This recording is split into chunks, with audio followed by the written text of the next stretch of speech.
ये राधे राधे राधे राधे कहने वाले दीवाने क्यों होते, पागल क्यों होते हैं? चिल्लाते रहते हैं राधे राधे, पागलों की तरह झूमते रहते हैं, गलियों में डोलते फिरते हैं राधे राधे, मंदिरों में नाचते हैं राधे राधे।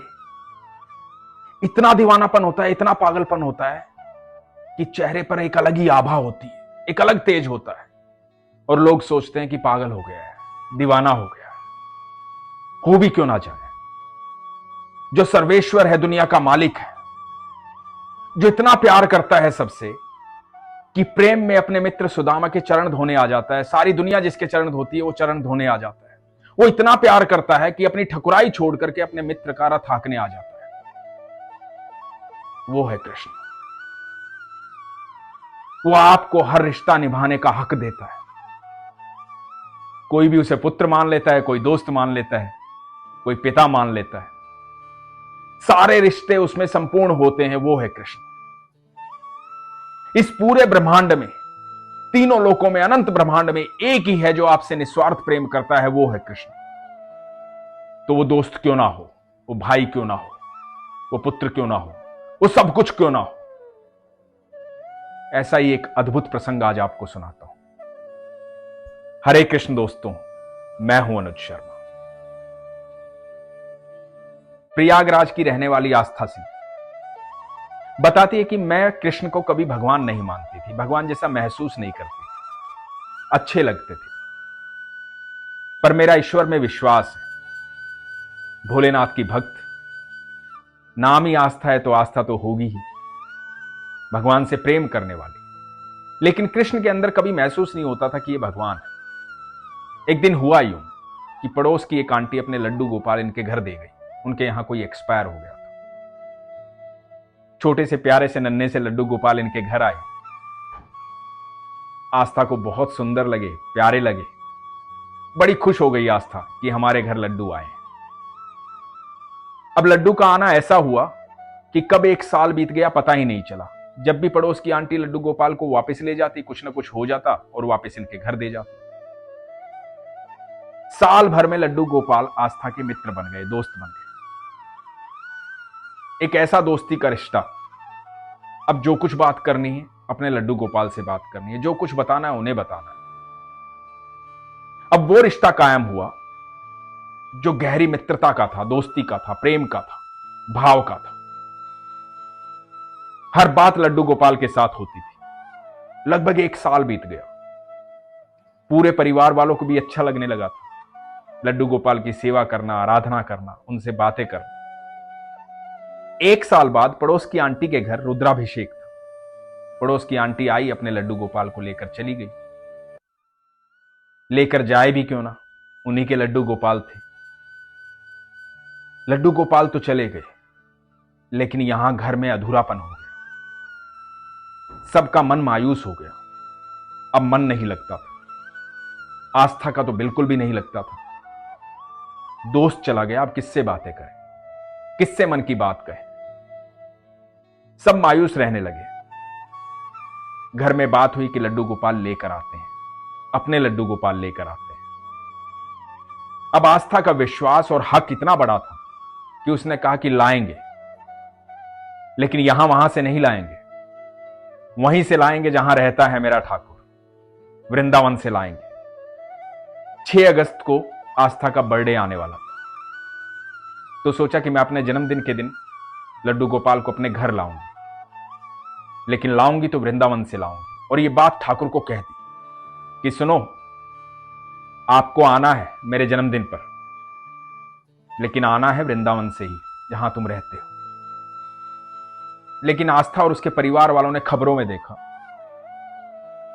कि यमुना का पानी का स्तर जो है वो काफी बढ़ गया है। जल स्तर बढ़ जाने के कारण वृंदावन में बहुत पानी पानी हो गया है। आस्था 22 साल की है, बच्ची को कैसे भेजे वृंदावन, बाढ़ आ सकती है, कोई भी खतरा हो सकता है, जल स्तर बढ़ गया है। आस्था बनारस में कार्यरत है। आस्था बड़ी मायूस हुई, उदास हुई कि मेरे जन्मदिन पर आना था, लेकिन वहां यमुना का जल स्तर बढ़ गया है, अब मैं कैसे आऊं। और अचानक से ऑफिस के दोस्तों का प्रोग्राम बनता है कि वृंदावन चलते हैं। और आस्था से पूछा जाता है कि वृंदावन चलोगी। आस्था ये बात सुनते ही झूम उठती है, पागलों की तरह खुश हो जाती है, क्योंकि वृंदावन जाने का प्रोग्राम बन रहा है 5 अगस्त का और 6 अगस्त का जन्मदिन है। खुशी का कोई ठिकाना नहीं है। इमरजेंसी में एक टिकट करवाती है, दोस्तों के साथ जाती है, बड़ी खुश है। स्लीपर क्लास की टिकट मिलती है। आस्था ट्रेन में चढ़ती है। आस्था को बस ये ख्याल है कि मेरे दोस्त से मिलूंगी, मेरे दोस्त से बातें करूंगी, मेरा जन्मदिन है, इस साल का जन्मदिन मेरे दोस्त के साथ मनाऊंगी। और होता यूं है कि टीटी आता है, स्लीपर क्लास की टिकट अपग्रेड हो जाती है एसी में और आस्था को एसी में भेजा जाता है। मन ही मन सोचती है कि वाह मेरे दोस्त, तू सच्चा दोस्त है, तू बुला रहा है तो एसी में बुला रहा है, मेरी सहूलियत का ध्यान रख रहा है। वृंदावन पहुंचती है। जब वृंदावन पहुंचती है तो देखती है कि बहुत भीड़ है। कुंज की गलियां लोगों से भरी हुई है, हमेशा भरी रहती है, बहुत भीड़ है। जैसे तैसे करके पहुंचती है मंदिर। जब मंदिर पहुंचती है, मंदिर में देखती है कि बहुत भीड़ है, पता नहीं दर्शन हो भी पाएंगे कि नहीं, अपने दोस्त से मिल भी पाऊंगी कि नहीं। पीछे खड़ी है एक कोने में, मायूस है, उदास है, आगे तक पहुंचना असंभव लग रहा है। ठाकुर से मिलना, ठाकुर को देखना असंभव लग रहा है। मायूस है, हाथ में फूलों की टोकरी है, प्रसाद की टोकरी है। सोच रही है कि दोस्त कैसे मिलूं तुझसे। इतने में एक 20-22 साल का लड़का आता है, आस्था के पास आता है, आस्था के हाथ से फूलों की टोकरी लेता है और आस्था को बोलता है कि चलो। ठाकुर जी के पास लेकर जाता है, बिल्कुल ठाकुर जी के पास ले जाके गोस्वामी जी को वो टोकरी देता है। टोकरी से फूलों की माला ठाकुर जी के चरणों में चढ़ाई जाती है। आस्था बिल्कुल ठाकुर जी के पास है और ठाकुर जी को देख रही है, अपने दोस्त को इतने करीब से देख रही है, खुश है। ठाकुर जी अपनी दोस्ती निभा रहे हैं और दोस्त खुश हो रही है। यह अद्भुत खुशी का पल था आस्था के लिए, प्रेम का पल था, भाव विभोर होने का पल था। आंखों में अश्रु आ जाते हैं। आस्था अपने मित्र से बोलती है कि अब मेरे साथ चलना है, मेरे साथ रहना, आपको मेरे साथ चलना है। आपसे मिल ली, आज मेरा जन्मदिन है और आपको मेरे साथ चलना है। वहां से एक लड्डू गोपाल लाती है। जहां आस्था रहती है बनारस में, अपने पास लड्डू गोपाल को रखती है, उनसे बेहद प्रेम करती है। जो काम आस्था करती है वही काम लड्डू गोपाल भी करते हैं। सारी बातें लड्डू गोपाल से करती है। दोनों साथ में रह रहे हैं, दोनों दोस्त साथ में रह रहे हैं। 15 अगस्त का दिन आता है। आस्था के भाई एक तस्वीर भेजते हैं, उसमें लड्डू गोपाल को भोग लगा हुआ है, लड्डू और जलेबी। आस्था के मन में भाव आता है कि मेरे लड्डू गोपाल को भी लड्डू और जलेबी चाहिए, पर लाए कहां से। बनारस में रहती है, ज्यादा वहां के बारे में जानती नहीं, कैसे जाएगी, किस दुकान से लाएगी, ये सब सोच ही रही है। मन में भाव है कि आज मैं अपने लड्डू गोपाल को लड्डू और जलेबी खिलाऊं, पर कैसे। इतने में दरवाजे पर दस्तक होती है। जिन आंटी के यहां ये पीजी रहती है, वो आंटी आती है और बोलती है कि आस्था लो, लड्डू और जलेबी खा लो, 15 अगस्त है। और लड्डू और जलेबी लेकर के अपने लड्डू गोपाल के साथ बैठ करके उसका भोग लगाती है। आस्था बताती है कि मैं नॉनवेज खाती थी, वो सब छोड़ दिया है, मैं भगवत गीता पढ़ती हूं, तुलसी माला रखती हूं। अब कृष्ण भगवान दिखते हैं। वो दोस्त तो हैं लेकिन वो सर्वेश्वर है, वो अनंत ब्रह्मांड के मालिक है। यह अद्भुत भाव है। मुझे सबसे ज्यादा खुशी ये हुई जब मैंने प्रसंग पढ़ा, यह अनुभव पढ़ा कि एक 22 साल की लड़की के अंदर इतना भाव है, वो इतना प्रेम करती है, भगवान को अपना दोस्त मानती है, अपना साथी मानती है, सब बातें उनसे करती है, उनके प्रति भाव रखती है, उनसे प्रेम करती है। मैं चाहता हूं कि हिंदुस्तान के, दुनिया के हर बच्चे के अंदर ये भाव, यकीन मानना, जब बच्चों के अंदर ये भाव आ जाएगा कि वास्तव में दुनिया में सिर्फ एक ही सच्चा दोस्त है जो निस्वार्थ आपके साथ रहता है, वो आपका सर्वेश्वर, आपका कान्हा, आपका ठाकुर है। तो सच बताऊं, जिंदगी में कभी हार नहीं होगी, कभी हताशा नहीं होगी, किसी बात में घबराओगे नहीं। दुनिया का कितना भी बड़ा युद्ध हो, हंसते हंसते जीत जाओगे।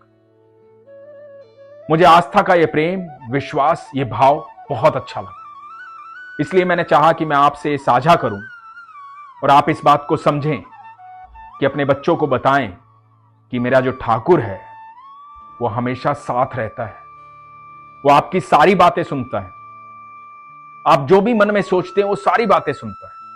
एक वही है जो हर वक्त आपके साथ खड़ा रहेगा। ये जीवन युद्ध बहुत बड़ा युद्ध है। पल प्रतिपल लोग चाहेंगे आप हार जाएं, लेकिन आप एक ही तरीके से जीत पाएंगे यदि ठाकुर आपके साथ रहेंगे।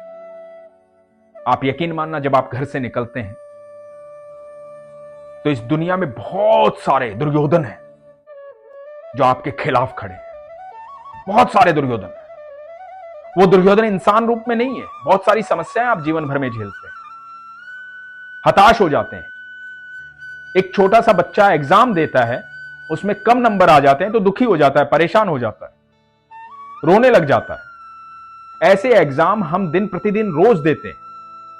यदि आपके बच्चों को यह पता लग गया कि आपके साथ सर्वेश्वर है, मेरा ठाकुर आपके साथ हर समय है, वो सुप्रीम पावर है, अनंत ब्रह्मांड का मालिक है, उसके लिए कुछ भी असंभव नहीं है, क्योंकि असंभव शब्द ही नहीं है उसके शब्दकोश में, तो जीवन आसान हो जाएगा, हर युद्ध जीता जाएगा। भगवान श्री कृष्ण ने अर्जुन को कहा था कि मैं इन सबको मार चुका हूं और तुझे जीत का श्रेय देना चाहता हूं, क्योंकि तू मेरा परम मित्र है। हम सब उसके परम मित्र हैं, हम सबसे वो बेहद प्यार करता है। यकीन मानना, अपने विश्वास को एक बार एकमात्र एक जगह रख के देखो, उसमें शंका मत करो। देरी हो सकती है क्योंकि आपके प्रारब्ध भी आपको काटने हैं, लेकिन निश्चित तौर पर विजय प्राप्त होगी, यह मैं दावे के साथ कहता हूं। इसलिए बार बार कहता हूं, हमेशा कहता हूं, अपने विश्वास को मजबूत रखो, अपना ख्याल रखो। हरे कृष्ण।